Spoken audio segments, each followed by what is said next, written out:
Hey guys, ಎಲ್ಲರಿಗೂ ನಮಸ್ಕಾರ. ಇವತ್ತಿನ ಒಂದು ವಿಡಿಯೋದಲ್ಲಿ ತುಂಬಾ ಜನ ಬಂದು ನೀಟ್ ವಿದ್ಯಾರ್ಥಿಗಳು ನೀಟ್ ಪೇಪರ್ ಅನ್ನ ಲೀಕ್ ಆಗಿದೆಯಾ ಬ್ರೋ, ಇವಾಗ ನೆಕ್ಸ್ಟ್ ಪ್ರೊಸೀಜರ್ ಏನಿರುತ್ತೆ ಅಂತ ಹೇಳ್ಬಿಟ್ಟು ತುಂಬಾ ಜನ ಕೇಳ್ತಿದ್ರಿ.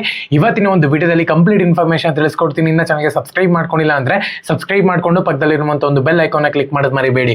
ಬನ್ನಿ ವಿಡಿಯೋನ ಸ್ಟಾರ್ಟ್ ಮಾಡೋಣಂತೆ.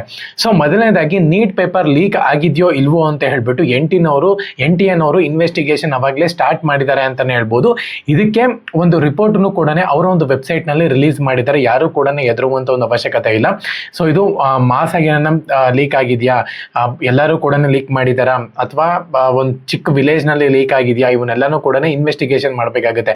ಏನಕ್ಕಪ್ಪ ಅಂದ್ರೆ ತುಂಬಾ ಜನ ಅವಾಗಲೇ ಎಕ್ಸಾಮ್ ನ ಬರ್ದಿರೋದ್ರಿಂದ.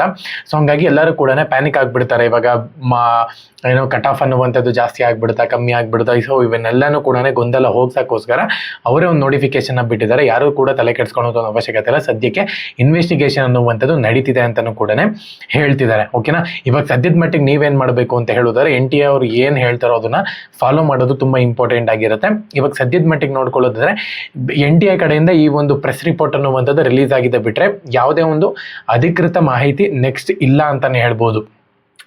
ಏನಪ್ಪಾ ಅಂದ್ರೆ ಇದೊಂದು 10 ರಿಂದ 15 ದಿವಸಕ್ಕೆ ಹೋಗುತ್ತೆ. ಲಾಸ್ಟ್ ಟೈಮು ಅಷ್ಟೇ ಕರೆಕ್ಟಾಗಿ ಎಕ್ಸಾಮ್ ನಡೆದಿಲ್ಲ ಅಂತ ಹೇಳ್ಬಿಟ್ಟು ಕೋರ್ಟ್ಗೆಲ್ಲ ಹೋಗಿತ್ತು. ಸೊ ಅವಾಗ ಕಂಬೈನ್ ಕೌನ್ಸಲಿಂಗ್ ನಡೀಲೇ ಇಲ್ಲ. ಸೊ ಹಂಗಾಗಿ ಈ ಸತಿನೂ ಕೂಡ ಅದೇ ತರನೇ ಹೆಚ್ಚು ಕಮ್ಮಿ ಆಗುತ್ತಾ ಅಂತ ಹೇಳ್ಬಿಟ್ಟು ಕಾದ್ ನೋಡ್ಬೇಕಾಗಿದೆ. ಒಂದ್ ವೇಳೆ ಪೇಪರ್ ಲೀಕ್ ಆಯ್ತು ಅಂತ ಹೇಳಿದ್ರೆ ಎಲ್ಲರೂ ಕೂಡ ಎದ್ದೇಳ್ತಾರೆ ಇವಾಗ. ಸೊ ಹಂಗಾಗಿನೇ ಎಲ್ಲಿ ಯಾವ ಕಡೆ, ಯಾಕಂದ್ರೆ ಇವಾಗ ನೀವು ಇವಾಗ ಏನ್ ಪೇಪರ್ ಕಳಿಸೋ ಲಾರಿ ಇರುತ್ತೆ ನೋಡಿ, ಅದಕ್ಕೂ ಕೂಡ GPS ನ ಫಿಕ್ಸ್ ಮಾಡಿರ್ತಾರೆ. ಪ್ರತಿ ಒಂದು ಕಡೆನೂ ಕೂಡ CC ಕ್ಯಾಮ್ರಾಗಳಿರುತ್ತೆ. ಸೊ ಇವೆಲ್ಲ ಇದ್ರೂ ಕೂಡ ಪೇಪರ್ ಲೀಕ್ ಆಗಿದೆ ಅಂತ ಹೇಳೋದಾದ್ರೆ ಕಂಪ್ಲೀಟ್ ಇನ್ವೆಸ್ಟಿಗೇಷನ್ ಮತ್ತೆ ಮಾಡಬೇಕಾಗುತ್ತೆ.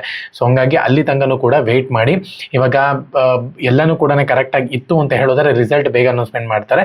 ಇಲ್ಲ ಅಂತ ಹೇಳೋದಾದ್ರೆ ಅಲ್ಲಿ ಎಲ್ಲಿ ಲೀಕ್ ಆಗಿದೆಯೋ ಅಲ್ಲಿ ಮತ್ತೆ ಎಕ್ಸಾಮ್ ನ ಕಂಡಕ್ಟ್ ಮಾಡಬಹುದು, ಹೇಳಕ್ಕಾಗಲ್ಲ. ಸೊ ಅಲ್ಲಿ ತನಕನೂ ಕೂಡ ವೇಟ್ ಮಾಡಬೇಕಾಗುತ್ತೆ. ಇದೇನು ಕೋರ್ಟ್ಗೆ ಹೋಗುತ್ತಾ ಏನೋ ಗೊತ್ತಿಲ್ಲ ಸದ್ಯದ ಮಟ್ಟಿಗೆ. ಇವಾಗ ನೋಡೋದಾದ್ರೆ ಪೇಪರ್ ಲೀಕ್ ಆಗಿದೆ ಅಂತ ಹೇಳ್ಬಿಟ್ಟು ಬಂದಿದೆ ಅಂತಾನೆ ಹೇಳ್ಬೋದು. ಬಟ್ ಇವಾಗ ಬಂದ ಎಕ್ಸಾಮ್ ಆಗಿದೆ 7ನೇ ತಾರೀಕು. ಎಕ್ಸಾಮ್ ಸ್ಟಾರ್ಟ್ ಆಗೋದ್ರಿಂದಾನೇ ಲೀಕ್ ಆಗಿತ್ತು ಅಂತ ಹೇಳ್ಬಿಟ್ಟು ಬಂದಿದೆಯಂತೆ. ನೋಡೋಣ ಅಂತ ಕಾದು ಅಪ್ಡೇಟ್ಗಳು ತಿಳಿಸ್ಕೊಡ್ತಿರ್ತೀನಿ. ಚಾನಲ್ಗೆ ಸಬ್ಸ್ಕ್ರೈಬ್ ಮಾಡ್ಕೊಳ್ಳಿ. ಎಲ್ಲರಿಗೂ ಕೂಡ ಜೈ ಹಿಂದ್, ವಂದೇ ಮಾತರಂ.